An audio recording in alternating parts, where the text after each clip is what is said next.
You use the example of depression and acts of kindness. So let's say I'm genetically prone to depression or anxiety or whatever it may be. I can do something about it to get better. Do you think that any of this leads to a change in genetic makeup that passes on? You know, there's a relatively new notion of changes in genes in a single generation.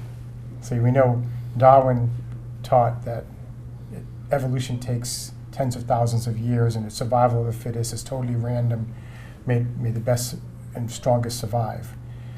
But epigenetics is showing us in different species that you can have a change in the genes of the adult that then get inherited in the child, which to me, if you told me this 5 years ago, I'd say it's complete science fiction. Now, we're a long way from showing that in humans, right? We just have more circumstantial evidence for that. For example, in Europe during the war, during famine, the Dutch famine, the children who were born from those parents were prone to obesity and thus diabetes. Presumably, the hypothesis is they had changes in their genes that made them get the most out of their food and the most calories out of their food, which then, when food was abundant, led to obesity. But that's circumstantial. But there's evidence in mice, in water fleas, of true evidence of genes that change, where the adult mouse, for example, acquires a certain aversion to a certain smell, and then the children, the mice are born, and they have that same aversion, and you look at the gene that modulates that smell, and you can see the mutation in the mice, the progeny, and the parents, and it occurred in the adult mice.